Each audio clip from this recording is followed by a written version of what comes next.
जय जगन्नाथ। अगर आपको एक्सेल में एलसीएम लोएस्ट कॉमन मल्टीपल या एचसीएफ हाईएस्ट कॉमन फैक्टर को कैलकुलेट करना है तो कैसे कर सकते हैं। तो मैथमेटिक्स में यह बहुत इंपॉर्टेंट रोल प्ले करता है जब हम लोग एलसीएम और एचसीएफ में काम करते हैं। उसके लिए आपको एक्सेल में आना चाहिए। ये आपका डे 2 का क्वेश्चन नंबर 8 प्रैक्टिस वाला है, how to calculate LCM and HCF in LCM in Excel. तो यहाँ पे देख सकते हो कि यहाँ पे मैंने डिजिट लिया है, डिजिट 1, डिजिट 2 लिया है, क्या डिजिट 3 लिया है। ठीक है, उसका हम लोग यहाँ पे क्या कर रहे हैं कि एलसीएम निकाल रहे हैं। तो ये जो एलसीएम का ऑलरेडी यहाँ पे कैलकुलेट कर रहे हैं, तो इसको मैं डिलीट कर देता हूँ। तो मुझे यहाँ पे क्या करना है कि 4 एक नंबर है, 8 एक नंबर है और 16 एक नंबर है। उसका मुझे क्या चाहिए, एलसीएम चाहिए, मतलब लोएस्ट कॉमन मल्टीपल चाहिए। मतलब इस तरह का एक नंबर चाहिए, वो नंबर 4 से भी डिविजिबल होगा, 8 से भी डिविजिबल होगा और क्या होगा कि 16 से भी उसको हम लोग क्या कर सकते हैं कि डिवाइड कर सकते हैं। इस तरह का एक नंबर चाहिए। ठीक है, तो उसके लिए आप फॉर्मूला क्या है एक्सेल में, उसके लिए आप क्या करना पड़ेगा, आपको इक्वल लगाना पड़ेगा। उसके बाद हम लोग क्या करेंगे, एलसीएम लिखेंगे। एलसीएम लिखने के बाद मैं क्या करूंगा कि यहाँ पे टैब बटन लगा दूंगा और टैब बटन लगाने के बाद क्या करूंगा कि जो 3 नंबर को यहाँ पे है उस 3 नंबर को मैं सिलेक्ट करूंगा। उसके बाद फिर से मैं क्या करूंगा कि टैब बटन लगा दूंगा, तो ऑटोमेटिकली एलसीएम यहाँ पे लिख के आ जाएगा।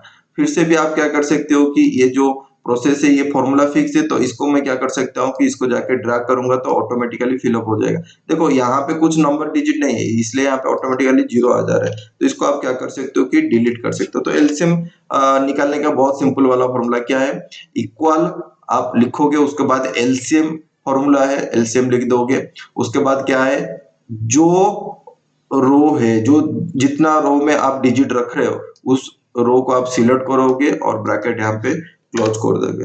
फिर ठीक है, फिर से मैं दिखा देता हूँ एलसीएम आप किस तरह का कर सकते हो। आपको सिंपल क्या करना है, सिंपल करना है, इक्वल लिखना है, एलसीएम लिखना है, उसके बाद ब्रैकेट स्टार्ट कर दो। ब्रैकेट स्टार्ट करने के लिए आप टैब लगा सकते हो, नहीं तो शिफ्ट 9 लगा सकते हो। उसके बाद इस रो को आप सिलेक्ट कर सकते हो और ब्रैकेट क्लोज करके एंटर भी दबा सकते हो। ठीक है, टैब ऑप्शन आप यूज कर सकते हो, नहीं तो शिफ्ट 9 और 0 को आप यूज कर सकते हो। तो ऑटोमेटिकली जब हम लोग यहाँ पे ड्रैग कर देंगे तो हम लोग क्या मिल जाएगा कि एलसीएम वैल्यू मिल जाएगा।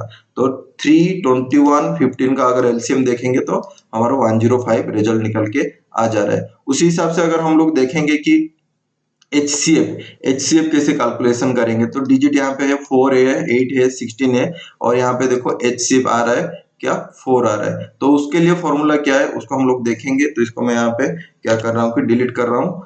तो यहाँ पे देख सकते हो कि जो एचसीएफ है हाईएस्ट कॉमन फैक्टर, तो यहाँ पे एचसीएफ का मतलब क्या है, इस तरह का एक नंबर है, सबसे छोटा नंबर होगा जिसको हम लोग 4 से डिवाइड कर सकते हैं, 8 से डिवाइड कर सकते हैं और 16 से डिवाइड करेंगे। तो बहुत सबसे छोटा वाला नंबर कौन सा है उसको हम लोग एचसीएफ पे और हाईएस्ट कॉमन फैक्टर में कैलकुलेट करते हैं। उसके लिए फॉर्मूला क्या है, देखो जैसे इस तरह एलसीएम में डायरेक्ट इक्वल एलसीएम हम लोग लिख के ब्रैकेट में वो जो डिजिट हम लोग ले रहे हैं उसको सिलेक्ट कर रहे हैं। HCF and equal to HCF अगर लिखोगे ये काम नहीं करेगा। तो यहाँ पे क्या है, यहाँ पे आपको जीसीडी लगाना पड़ेगा, जीसीडी इक्वल जीसीडी मतलब ग्रेटेस्ट कॉमन डिवीजन। उसके बाद हम लोग क्या करेंगे कि ब्रैकेट स्टार्ट करेंगे और सिलेक्ट करेंगे जो जो डिजिट को हम लोग ले रहे हैं और क्या करेंगे कि उसके बाद ब्रैकेट क्लोज कर देंगे। तो देखो यहाँ पे 4, 8, 16 का एचसीएफ क्या आ गया, 4 आ गया। तो यहाँ पे फॉर्मूला को थोड़ा सा ध्यान में देखो। एलसीएम के लिए फॉर्मूला इक्वल एलसीएम जो डिजिट है उसको आप सिलेक्ट कर रहे हो, लेकिन हाईएस्ट कॉमन फैक्टर के लिए फॉर्मूला क्या है, इक्वल जीसीडी मतलब ग्रेटेस्ट कॉमन डिविजन, उसको आप सिलेक्ट करोगे। मतलब इक्वल जीसीडी लिखोगे, उसके बाद जो डिजिट है उसको आप सिलेक्ट करोगे, उसके बाद क्या करोगे कि एंट्री कर दोगे।